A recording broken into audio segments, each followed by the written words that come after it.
Have we started yet? No, ma'am. Thank you, Gary. How are you? Usual. Woohoo. Yeah, I think soon. Yeah, I couldn't make it in today. My knee wants to go sideways, so I'm elevated and iced.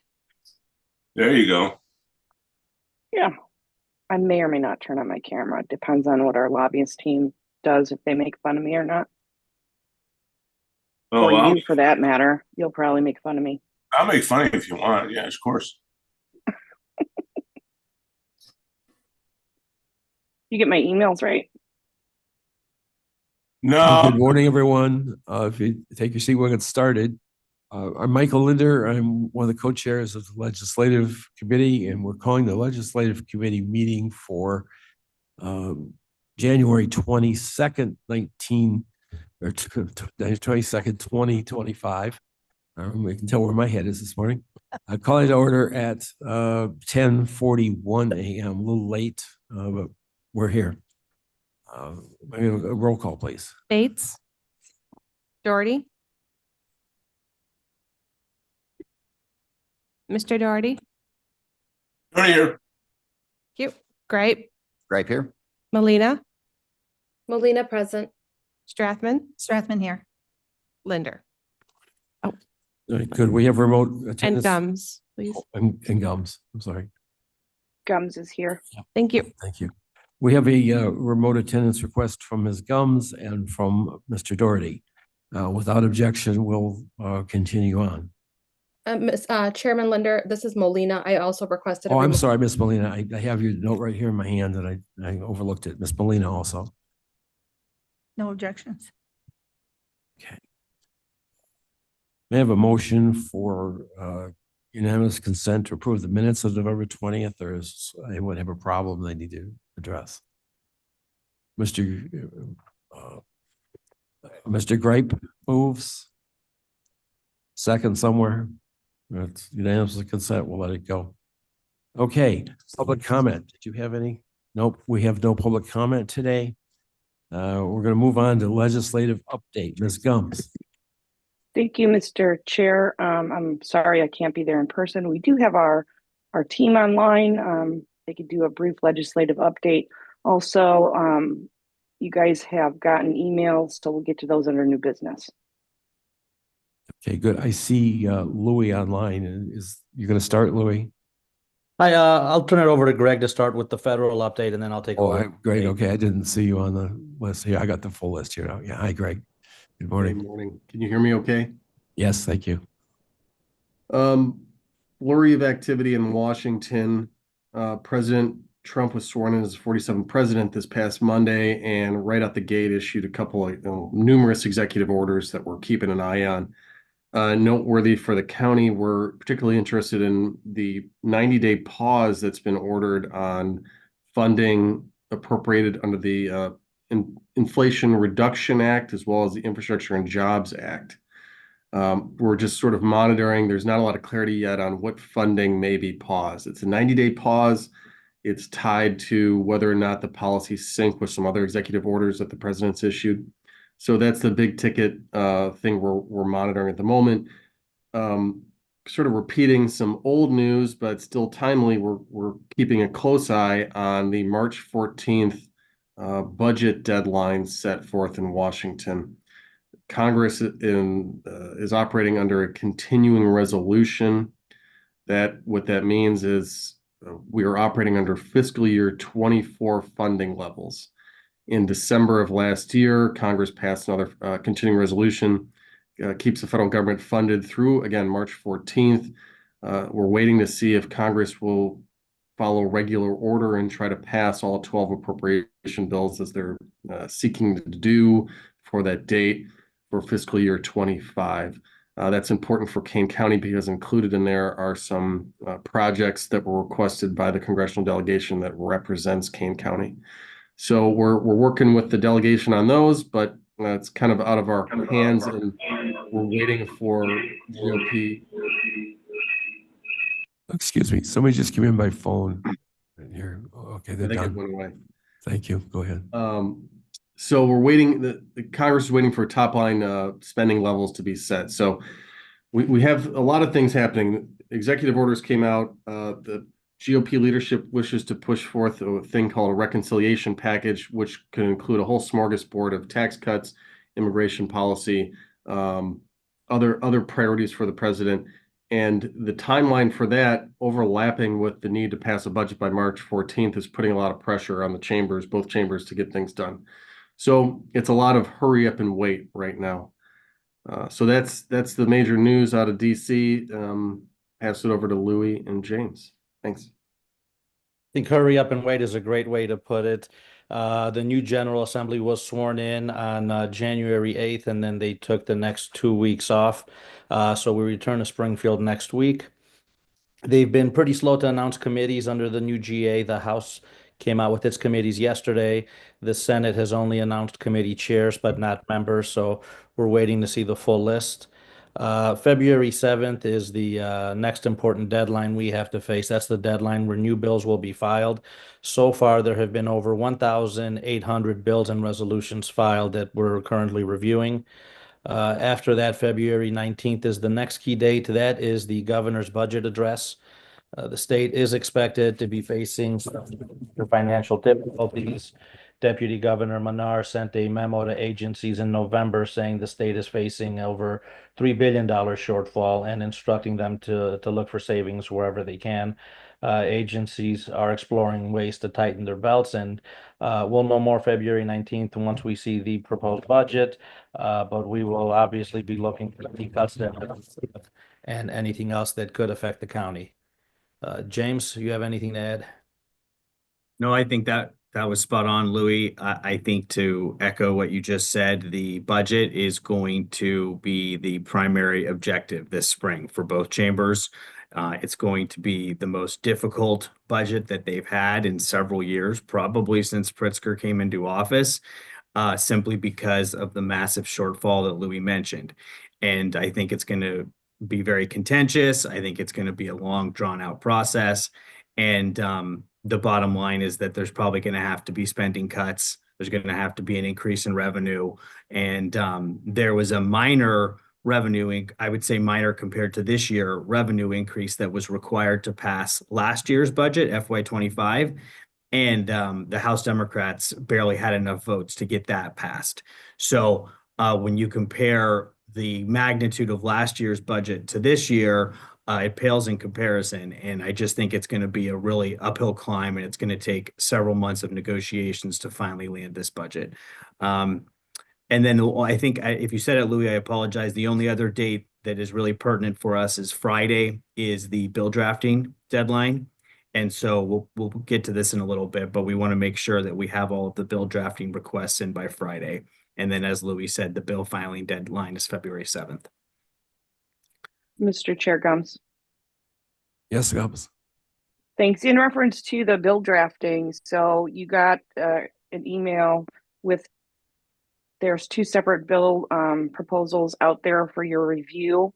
What I'm looking for today is consensus to go forward.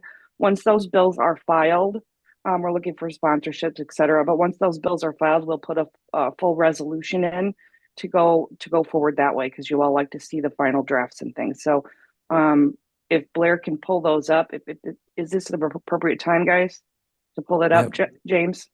That's good. Yes, please.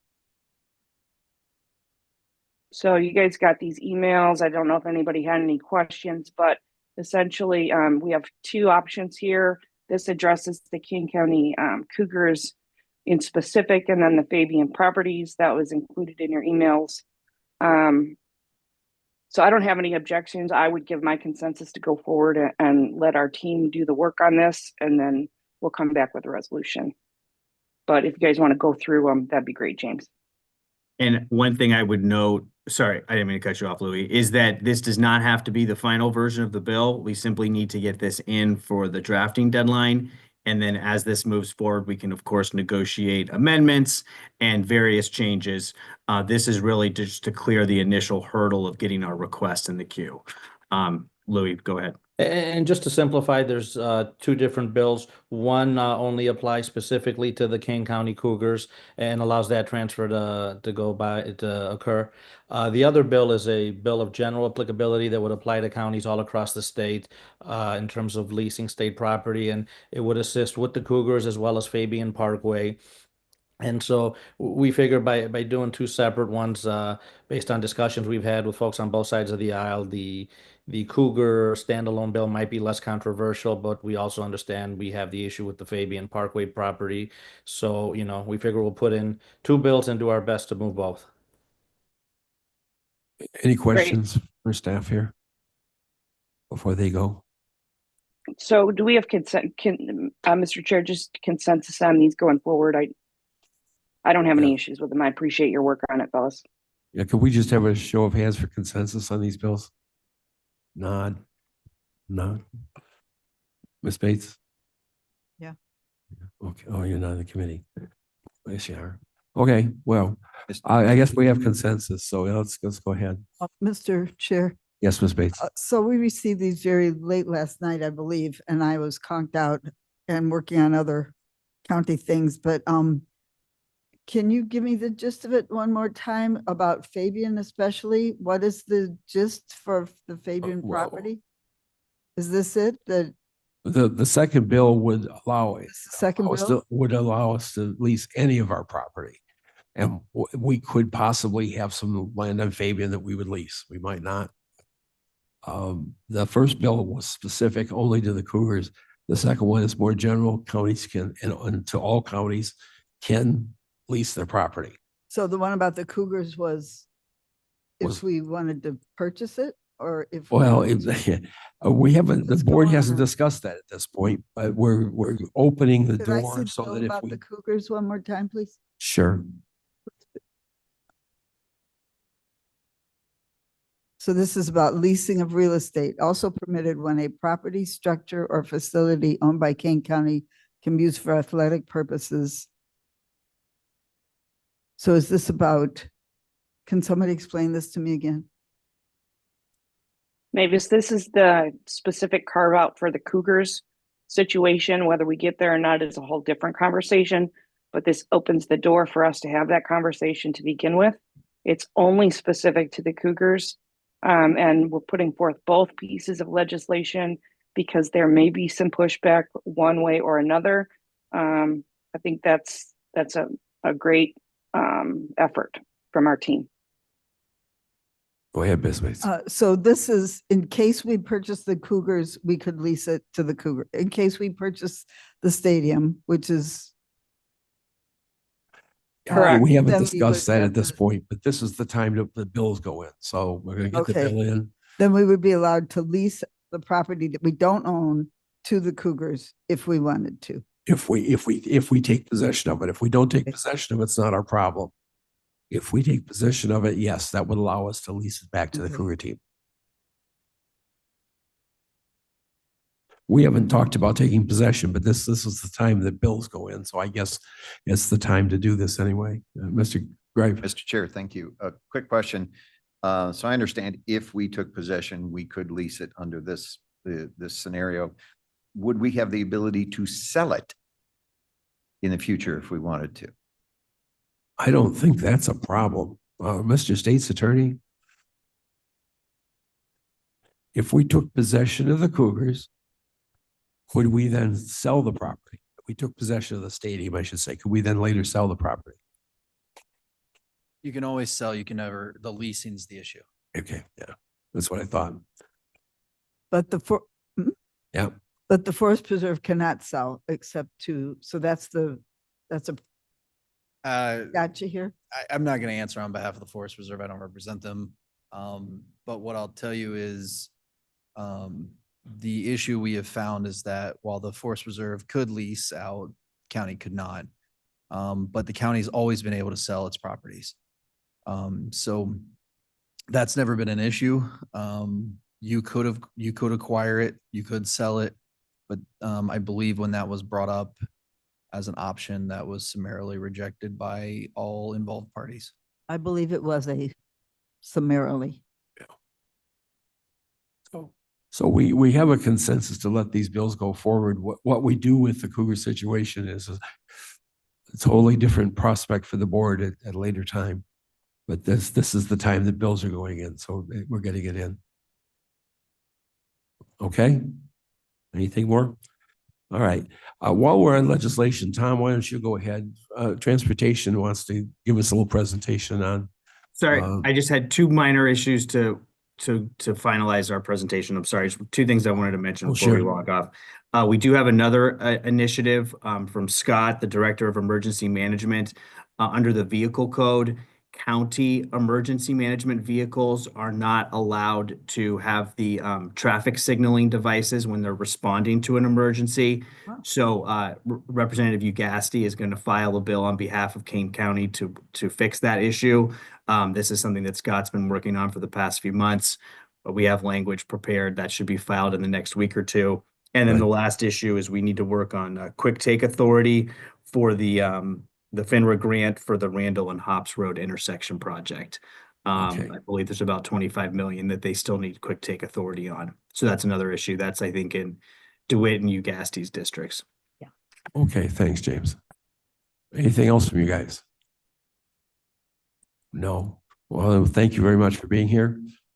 We appreciate everything you're doing for us, and we will continue to be appreciative. Thanks. Tom, why don't you go ahead with your presentation? Yeah, I just wanted to mention a few things that Division of Transportation is currently working on. The first two I'm just going to highlight real quickly. Last time I was here, I mentioned the regional brochure that we're working with all the other transportation agencies on that will be available for our legislators, both at the federal and state level. Once it's completed, CMAP is getting close to finalizing that brochure. And so staff, as well as will be handing those out to the county board members, to our legislators in the near future, in order to make sure that they're aware of all the high priority or higher priority regional projects that are going on. For Kane County, the projects that are mentioned in that brochure, the Randall at Hops project, as well as some other Randall Road enhancements on the north end of the county. Those are currently, every year, we do a brochure like this for the entire region. Those are currently the Kane County projects that are in that brochure.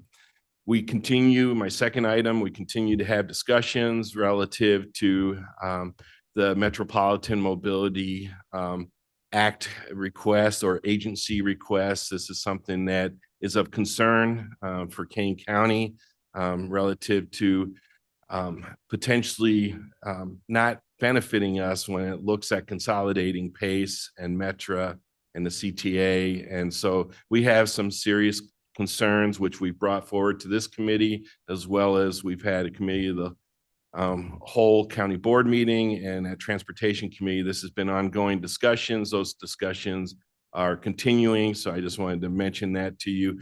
If you have any comments or thoughts in that regard, or if you see articles and you want to contact myself or Jackie Forbes from the Division of Transportation, feel free to do that, just so that we're all talking the same thing.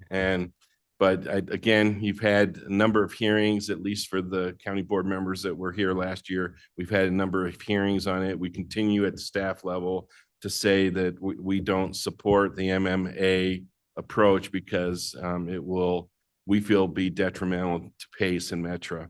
And then the final item is that Transportation Committee. Yes.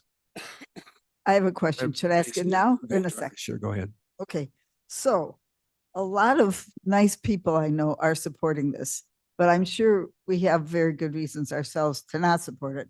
But is the most important reason that we're not, one thing we're the most worried about is the representation that we would have on the board or the advisory board. I understand CTA is going to have this much representation and everybody else is going to have, well, so people like 90% will be CTA and there's concern on the governance side. I think that's one of the most serious concerns is the governance.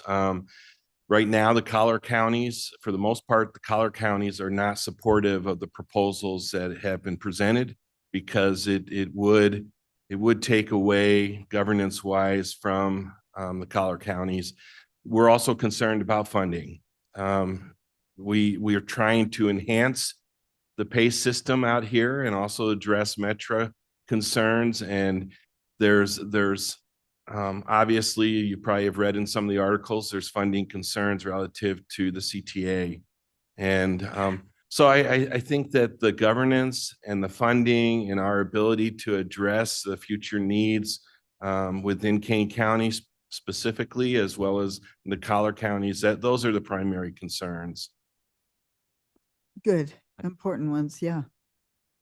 I have a question. Nice to meet you, Tom. And this could be addressed to you or our legislative team as well.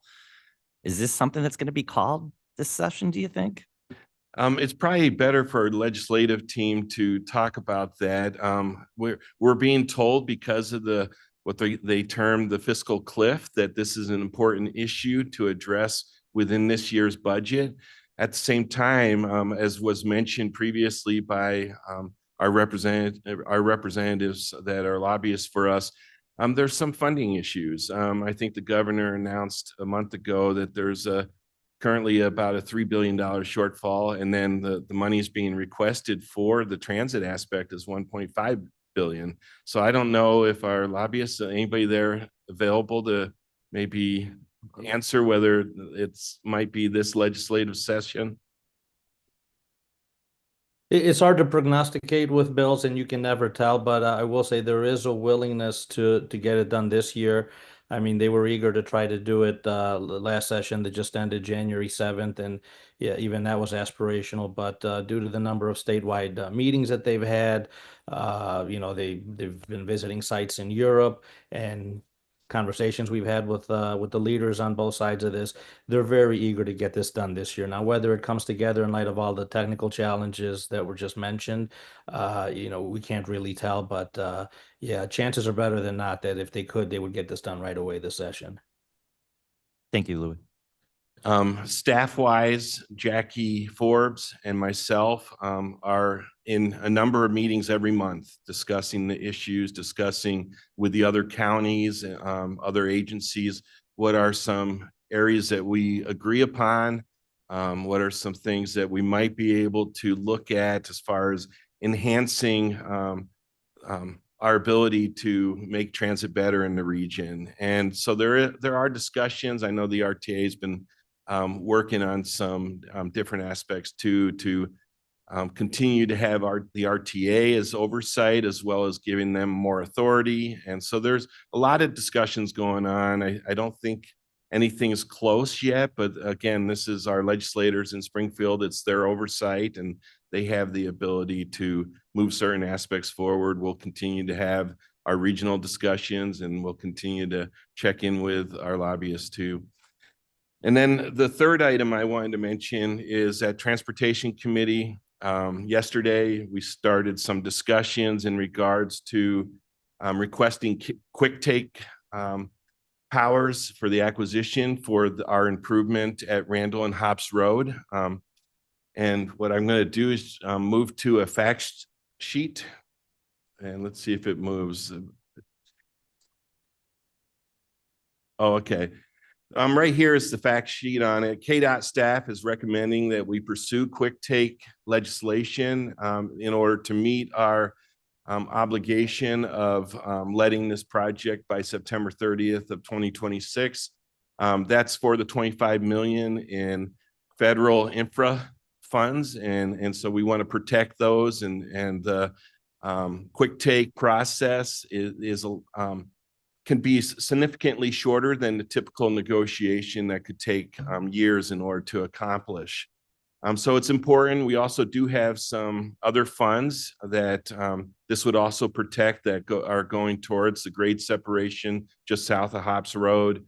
There's some ICC funds that have been put into the ICC program of about 12 million, and then there's other federal funds. So it's very important that we continue to protect those funds as well as move the project forward. The project description up there talks about the realignment of the intersection. That's a safety concern that we want to get addressed, as well as the grade separation on Randall Road. This is a concern too, with the railroad being at grade on Randall Road there. And so the overall project's around 60 million. It would fix the skew angle of the intersection at Hops.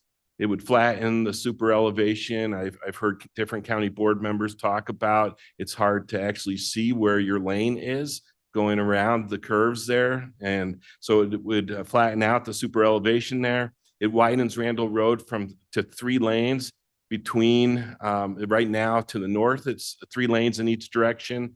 And to the south, it is 2. In this area, it would extend the north 3 lanes in each direction further south.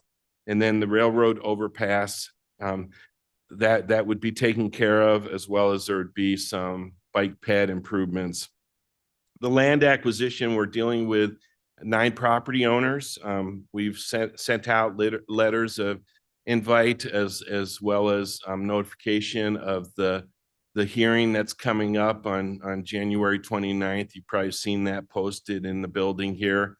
And then the acquisition of about total of 6.281 acres from those 9 property owners, as well as some easements, both permanent and temporary. So this is very important to us. We need to coordinate this. This occurs, the quick take legislation is usually coordinated by the Illinois Association of County Engineers. This occurs every 2 to 3 years approximately.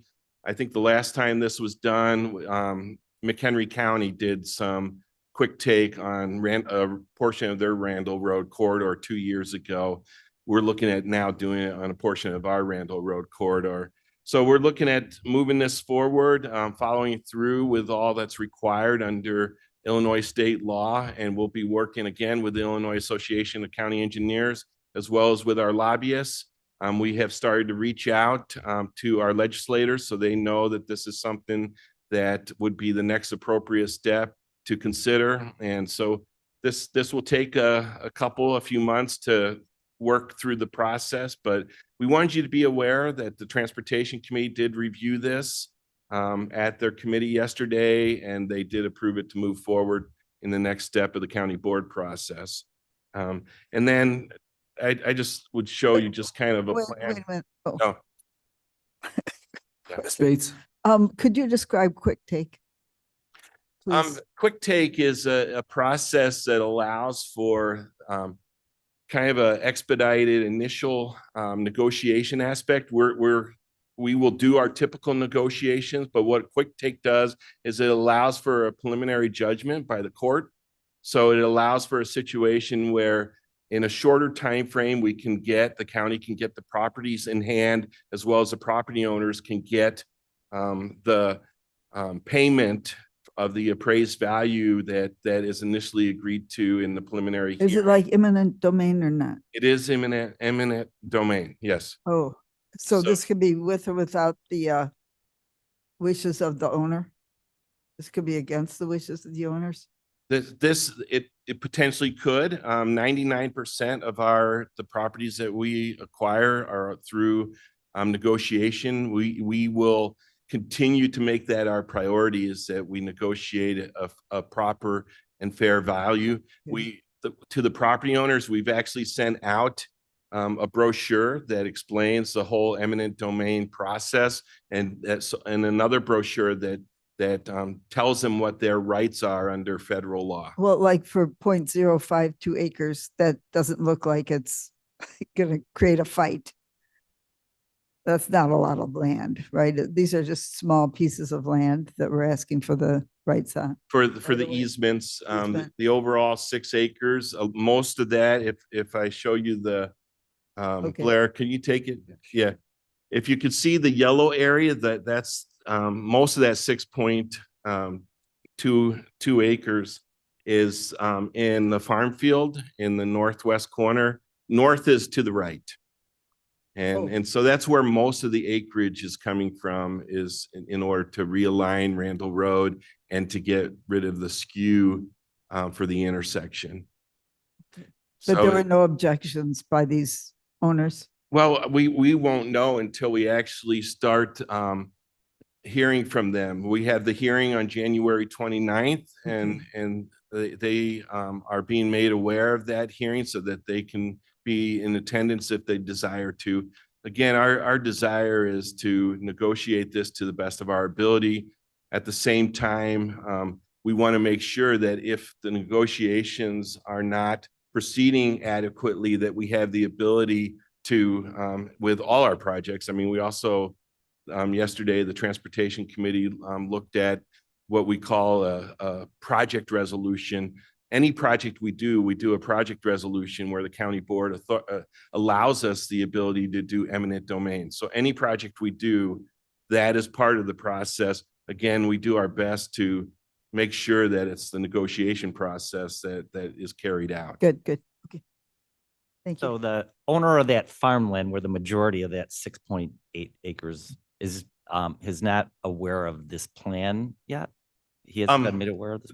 They are probably aware of it because they have proposed development in that corner, and we have in the development process over the last 4 or 5 years, we have shared with them our intent to acquire that right away. This intersection is a priority for the city of Elgin, and it's also something that needs to be done in order to improve safety there. That 44-degree angle of the intersection has caused some safety issues. And I don't need to really dig into the accidents, but I'm sure a number of us have heard about the accidents that have occurred there. Yeah, as John knows, it's a very dangerous intersection there.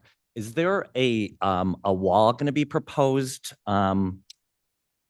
There's townhouses for the strip of land. It's going to be to the south of Hops. You've got some townhouses there, and I see there's some property right there. Is there going to be a wall put there? That is currently part of the consideration. Okay. There is a what do you call it? A federal test to determine whether it's appropriate. There's part of that test is cost benefit. So there's things being looked at currently. Okay. Thank you. Anything else for Tom? Mr. Doherty has his hand up. Mr. Grape? Oh, go ahead, Mr. Doherty. Oh, Doherty, I'm sorry, I didn't see your hand. Yeah, Tom, aren't you doing a quick take at Randall and 72 also? No, on Randall and 72, well, the right of way is all acquired there now, or we're in the process of finalizing the acquisition. Everything's been agreed to. So Randall and 72 is moving forward. The last time we did quick take, I'm trying to think. I believe the last time we did was on the Stearns Road corridor. It's something that at staff level, in order to protect the federal funds, state funds, we probably have only looked at it about every 7 years, maybe even 8 years. But I think that for the most part, we still do our eminent domain resolutions, which the county board will see for almost every project we do. And that's just to make sure that the county board knows that we're moving forward with acquisition and is authorizing us to negotiate. But quick take is we try to rarely use that unless there's a significant savings in regards to protecting federal and state funds, as well as if a project is held up. When you look at inflation rates and that kind of stuff for a project, if it's held up for a couple of years because of acquisition and it's an expensive project, that adds on to the cost of the project year after year. So we really try not to use quick take unless it's really helpful and good for the public in the most part. Okay, thanks. I misunderstood from the meeting yesterday. Okay. Ms. Grape? John Grape. Tom, thanks for this presentation. I read about the bike path that's being added, and I think it's on the south side between Hops and Gior. But I don't know of a bike path that's up there now. Am I right in thinking where that is, or? Yeah, it's I believe it is on, again, north is to the right. I believe it is on the east side, on this side, but I I can't tell you 100% because I don't recall now. It's been a while since I've looked at these plans. We do have sidewalks and bike paths from Geyer south, and this is to connect up. And we do have the same system to the north. There's a lot of gaps in Randall Road. There was a time period 25, 30 years ago where the county board was opposed to anything but motor vehicles on the Randall Road corridor. And so we're trying to fill a lot of gaps right now. And there are a lot of users that, I mean, I can't tell you that you have 100 every hour, but there are users along the Randall Road corridor. So we're trying to fill those gaps. You may remember that Randall Road was established as a limited access freeway. And after passing that, was completely ignored. It is curb cuts every 200 feet. Yeah, there's been references in the past that kind of changed our perspective that not only is the Fox River the greatest barrier for bicyclists and pedestrians, but Randall Road is the greatest barrier. And so we've tried to remove that because people need to safely cross Randall Road. There's a lot of usage now, both residential and commercial use. And so we've right now, in fact, we're doing a multimodal or multi-use engineering study for Randall Road to the north, where there's a lot of gaps. And so there's various efforts that we're doing to kind of correct the wrongs of the past. Gaps of what? Of like paths, where there's no sidewalks, or- sidewalks and there's no paths, there's bus stops along Randall Road where you have to walk through the ditches and grass in order to get to them. We're trying to correct some of that to accommodate both ADA needs as well as just the average user along the corridor. People. Yes. For people. Oh, can I ask a question? Where is Route 20 on this map? This is pretty far from my home, but is it farther north? Yeah, farther. Okay, that's the only road I know. So I'm just trying to figure it out. Okay. Lake Street. Anything else for Tom? Lake Street. To the right. Yeah, Mr. Chair Gumbs, Yes, Ms. Gomes. I just wanted to thank Tom for his work, and also Tom will be going to Washington, D.C. for the NACO convention, the legislative convention as well. I guess now is the time to notify you that I was appointed to the Standing Committee for Judicial and Public Safety, and as a requirement of that committee, I will be attending also, but I'm glad to have Tom there with me, and our team is working right now to see if they can get us some appointments going, but I just wanted to thank him because he's all over this. And again, I will reiterate my 2 cents of I don't get involved in the details with the expert and the lobbyist team. They're doing fantastic together, as well as with Scott Giesecke and these issues. So I applaud everybody for doing this work. Thank you. Anything else? Okay, thank you, Tom. Thank you. Any other new business? Seeing none, old business, Ms. Gums, King County Legislative Agenda for fiscal year 25. So I was going to present today on that, but I think what I'm doing is waiting to see bills filed, and then we'll square that away for our final document. Okay, and the solar task force update? I'm not sure if there's an update or not, but we're going to put it on there because it's a big deal for us. So if the solar task force has met, Ms. Bates, I don't know if you have an update or not, but it's on there. We have some staff input there. Jody Walnick, Director of Environmental and Water Resources. I can provide an update if you'd like. Go ahead. I would like. Great, thanks. We did just receive a few days ago some final comments from ISACO on the proposed changes they do plan to file with the filing date coming up. With the changes that they're suggesting to the wind and solar law. The most recent conversation has been regarding the changes to the AMA which is the farm preservation plan that's submitted with each solar facility. They believe that the 60-day review period isn't sufficient for most counties to sufficiently review that document. It's quite extensive. And so they're looking at possibly increasing that timeline.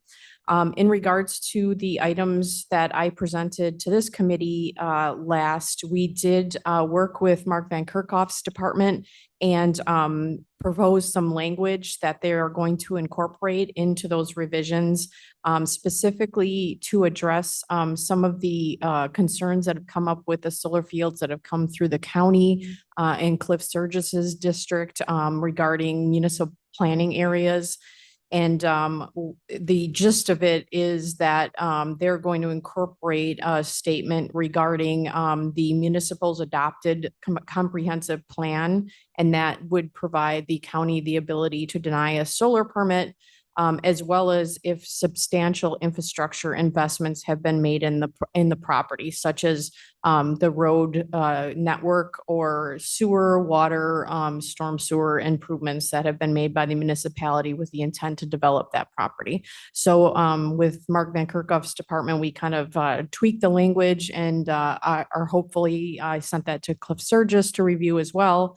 That will help to address and give us a little bit more power in regards to the issues that are arising with these solar fields and areas that have been planned to be a commercial or residential corridor adjacent to our municipalities.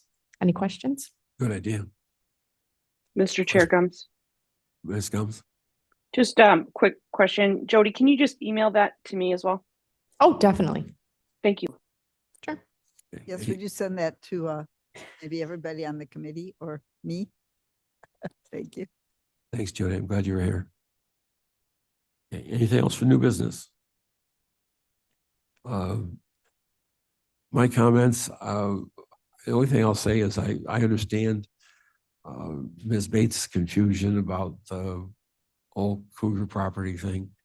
That's kind of putting the horse before the truck. It's whether or not the Forest Preserve is willing to give up that property, whether or not the county wants it, what those terms would be, totally up in the air. May never happen. But this is the time that bills are going in, so it makes it possible. If it passes, makes it possible. And it certainly foreshadows for us that we're going to be talking about it. Executive session, I don't see Mr. Cermak. I guess we don't have one. So I will entertain a motion for adjournment. Mr. Gripe? May I make one comment to your comment? Sure. I thank you for those comments because I feel like there was feelings among the board members that things were going on in smoke-filled rooms about this. And I think you're saying, now I'm putting words in your mouth, but I think you're saying there are no smoke-filled rooms. It's all up in the air. Oh, yeah, I'm saying. I hope that's what you're saying. I'm saying at this point, I haven't been privy to any smoke-filled rooms. Okay. But I'm sure that the conversations have happened informally, and that's why we're kind of in this spot. All right. Well, please keep that Mr. out in the open. Thanks. Anybody else? Mr. Chair Okay, we Gums. have Ms. Gums. Just to address that, the smoke-filled rooms have been cleared. There were smoke-filled rooms, but we did have an executive session, some conversations, which I won't elaborate on both the Forest Preserve side and the county side. So no more smoke-filled rooms. Somebody opened the windows. Thank you. We got a smoke eater and Yeah. took care of it. Okay, we had a motion for adjournment.